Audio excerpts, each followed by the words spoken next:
The big one is finally here. It's Bama versus Georgia in week 4 of the college football 2024 season. What does Alabama have to do to secure a victory in Tuscaloosa? Stick around. This is Way Offsides.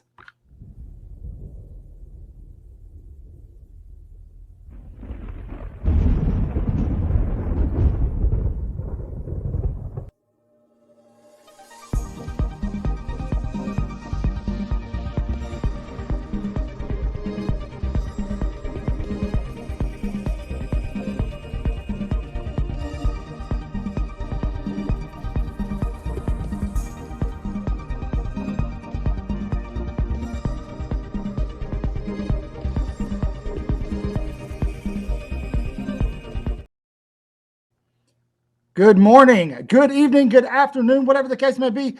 Welcome to Way Offsides. I apologize that we haven't had an upload lately. It's been a busy couple of weeks. But guys, boys and girls, children of all ages, the greatest show on turf is finally here. It's week 4, and former presidents, recruits, fans of all shapes and sizes and ages will descend upon the glorious town of Tuscaloosa, Alabama. We like to call it Titletown around these parts this weekend to watch 2 of the best college football programs of the last 5 years, Alabama of the last 20 years, go at it. Number 2, Georgia Bulldogs will visit Tuscaloosa to take on the number 4 Alabama Crimson Tide. Both teams have looked sharp and had games where they didn't look so sharp. But this is a big one for all the marbles, as they would tell you. But I'll tell you this before we even get started. This one's not for all the marbles. Doesn't really matter who wins or loses. Both teams still have a clear path to the college football playoff now that it's expanded to 12 teams. But I'm sure none of you want to listen to Georgia fans on social media if they win that game. So what does Alabama need to do to walk out of Tuscaloosa with a win? Georgia is a 2.5-point favorite to beat Alabama on their home field. Kalen DeBoer's inaugural year taking over for retired head coach, legendary head coach Nick Saban, who owned the Georgia Bulldogs, straight owned them, and Kirby Smart, his assistant. But I will say, of all the guys that trickle down from the Saban tree, Kirby Smart is probably the one that's gotten the closest to replicating what Nick Saban did in Tuscaloosa, and he did that by copying, pasting Alabama over into Athens, Georgia, minus the traffic violations. So what does Alabama have to do on both sides of the ball to win this football game? Let's jump right in. I'm just kidding. Before we do that, you know we have to pay some bills. And by pay bills, we have to get you guys to do the dang thing.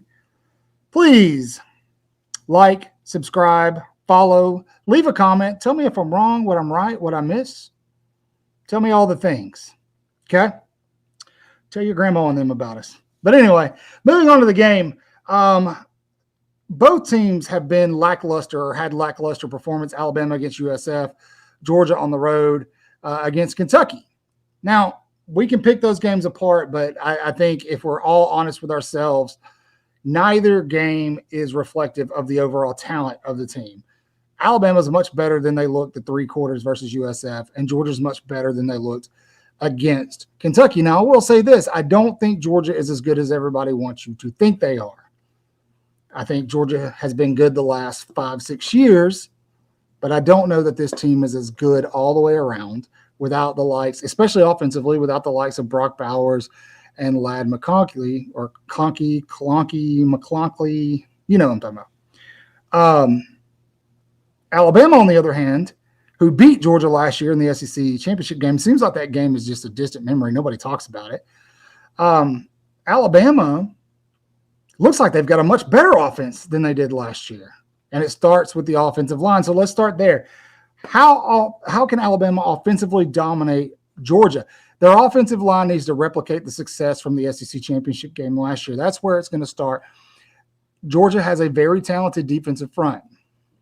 They have very talented pass rushers. That offensive line is going to have to give Jalen Milroe time to be smart back there, to make decisions. They're also going to have to open up run lanes. Why? Another key to the game is going to be time of possession. Both teams have dominated time of possession in their first 3 games. Likely, whoever holds the ball the most in this game has the better chance to win it.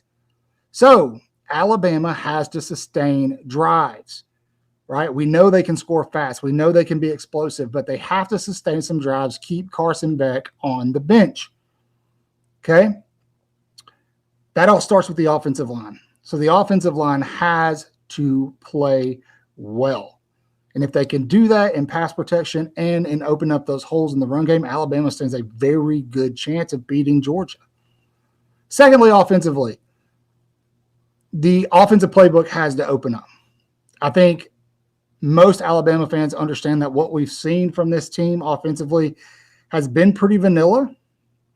I think the sleekest they've gotten was that Cuevas touchdown against Wisconsin. But Alabama's got to open some things up offensively. And I think you're going to see that. I think Nick Sheridan, Kalen DeBoer have understood that coming into this season. They don't want to show their full hand going into the Georgia game. And so you're going to see a little more than what you're used to. Ryan Williams obviously has become a primary big-time target for Jalen Milroe. He'll look to him. But there's a lot of playmakers that have kind of been in reserve almost. We've talked a lot about Kendrick Law targeting a guy like that, Emmanuel Henderson. A lot of these guys, Jeremy Bernard is kind of coming along, and then using the running backs out of the backfield. We've had a lot of success with that last year in the SEC championship game. We'll all remember that touchdown throw to Jam Miller out of the backfield. So that's what Alabama has to do offensively to really win this football game. Now you go to the defensive side of the ball. They have to get a pass rush going. I've said it a million times. Carson Beck is a good quarterback. People don't like him, but he's a good quarterback. He's not good under pressure. If you go back and watch Carson Beck last season, I knew this going into the SEC championship game, and I said it. If we could just pressure him a little bit, he folds. And that's exactly what Alabama did. Now, just like Nick Sheridan, Kane Womack has said, hey, we've only used about 10% of our defensive playbook. So I'm convinced there are some definitive exotic pressures built in there somewhere that you're going to see a lot of this Saturday. Corner blitzes, a lot of disguises potentially, because the name of the game is going to be to pressure Carson Beck. If they can do that, Georgia does have offensive weapons all over the field, but they don't have the same ones they did last year to bail Beck out. You do that, create a couple of turnovers, all of a sudden, things are looking good. You got a crowd of 102,000 rowdy Alabama fans behind you. Things start looking good, right? Now, the second thing Alabama has to do defensively is they have to stop the interior run. We've seen this a couple of times this year, that interior defense. I don't know if it's that they're getting tired, the offense is scoring too fast, or what it is, but they've given up these huge, long, lengthy drives, and a lot of those are runs straight up the middle. Now, Georgia is going to want to stretch Alabama out sideline to sideline, get them running laterally.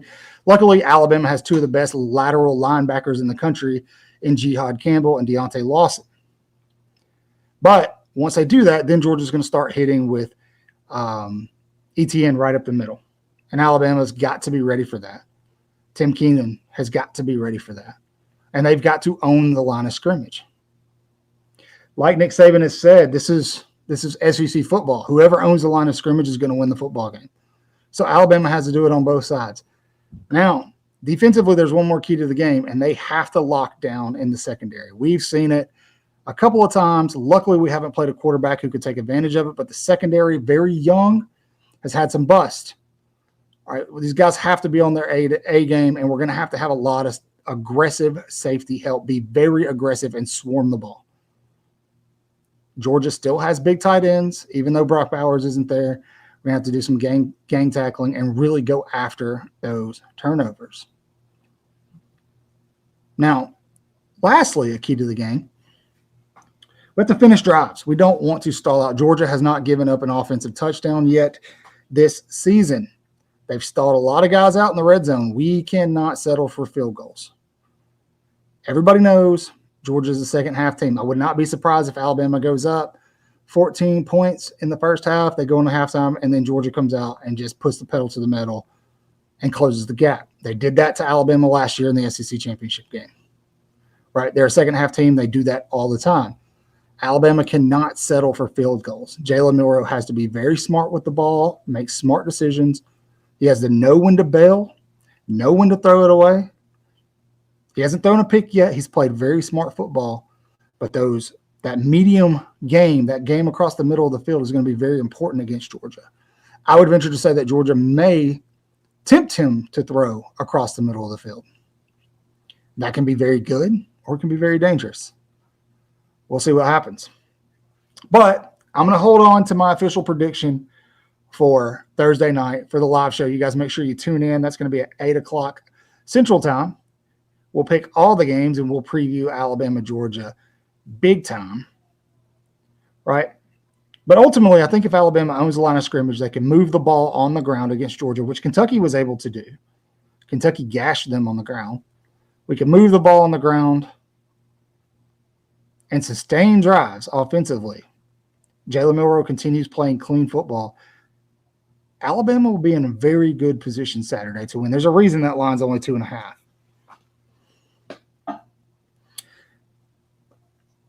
Also, Caleb DeBoer is 6-0 coming off of bye weeks. For those of you who did not know. And there's going to be like 50-plus recruits there watching this game. College Game Day, obviously, is going to be there. Tell me below who you think the guest picker is going to be. That way I know who watches the full video because we're 11 minutes into this thing. But I think Alabama is in prime position. I think they're in better position to beat Georgia than they were the last 2 times they beat Georgia. This game. The talent's there. The youthful, innovative play callers are there. And then you've got Kalen DeBoer. I challenge Alabama fans who are going to be at the game to be on your feet for all 4 quarters. It doesn't matter if we're down 2 or 3 scores. Be loud. Be obnoxious. That's your house no matter what. Make it hell on the Bulldogs. That'll be it. That's all we're going to do tonight. As always, please like, subscribe, share, do all the things. But also, say your prayers, read your Bibles, wash your hands, horns down, beat Auburn and LSU and Tennessee.